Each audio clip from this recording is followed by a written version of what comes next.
जो बहुत important question है, क्वेश्चन नंबर 12 मोस्ट इंपॉर्टेंट है। पी का मान ज्ञात करना है ताकि रेखाएं जो हमें दी हैं, पहली रेखा 1-6/3 7-7y-14/2 z-3/2 और 7-7x/3 y-5/1 6-z/5 जो है ये रेखाएं परस्पर क्या है, लंब है। तो हमने पहली रेखा 1-6/3 7y-14/2 z-3/2 पहली रेखा ली, इसको पहले मानक रूप में लिखेंगे। तो 1-x है तो कितना होना चाहिए था, x पहले होना चाहिए था, तो इसलिए माइनस कॉमन ले लिया, तो यहाँ हो गया x-1/3।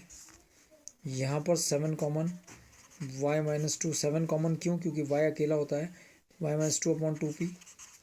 और यहाँ पर अगर आप देखेंगे तो ये बिल्कुल ठीक है, z-3/2 ठीक है। तो ये हो गया x-1/-3 और ये हो गया y-2/2p/7, ऊपर से 7 को नीचे लिए, और ये हो गया z-3/2। ये अब हमारी फर्स्ट इक्वेशन होगी। अब हम क्या करेंगे, इस रेखा के को हमने मानक रूप में लिख लिया है, इसके समांतर रेखा के दिक् अनुपात निकालेंगे।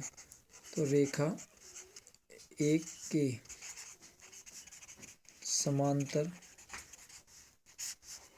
रेखा के दिक् अनुपात क्रमशः जो हमारे पास आए हैं वो आए, a1 का मान तो -3 आया है, b1 का मान 2p/7 आया है और c1 का मान 2 आया है। ठीक है, अब हमारी पास दूसरी रेखा 7-7x/3p है, y-5/1 है, 6-z/5 है। इसको भी हम मानक रूप में लिखेंगे। तो x पहले होना चाहिए, माइनस का 7 कॉमन ले लिया, x-1 आ गया अपॉन 3p बराबर, ये बिल्कुल ठीक लिखा है, y-5/1, y पहले है और 6-z है तो z पहला होना चाहिए, तो माइनस कॉमन ले लिया, तो z-6/5। इसको हम ठीक करके लिखेंगे अगर, तो x-1 अपॉन माइनस का 3p/7 हो गया, y-5/1 ठीक है, और z-6/5 हो गया। सेकंड कार्तीय रूप समीकरण हो गया। तो रेखा 2 के समांतर जो रेखा है, रेखा 2 के समांतर रेखा के दिक् अनुपात क्रमशः, तो क्या होते हैं दिक् अनुपात, a2 का मान आप देख रहे होंगे -3p/7, b2 का मान 1 देख रहे हैं हम, और c2 का मान -5, c2 बराबर -5। अब रेखा 1 और रेखा 2 क्या है, बिकॉज रेखा 1 तथा 2 परस्पर लंब है। रेखा 1 और रेखा 2 परस्पर लंब है, इसलिए a1 a2 plus b1 b2 plus c1 c2 बराबर 0 होगा।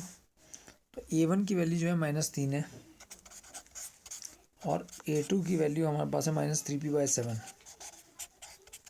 प्लस b1 की जो वैल्यू है वो 2p/7 है इनटू, और p2 की वैल्यू 1 है, और c1 की वैल्यू अगर आप देखेंगे तो 2 है, और c2 की वैल्यू है -5 बराबर 0।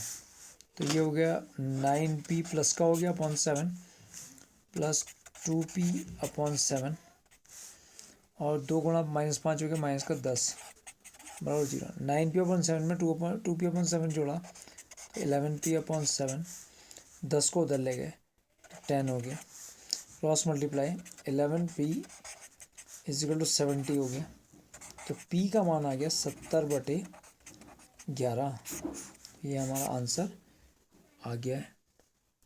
शुरू से एक बार इसको आप फिर से देख लीजिए, कहीं कोई आपको शंका है तो। पहले तो हमने रेखा को मानक रूप में बदला, उसके बाद हमने उसके दिक् अनुपात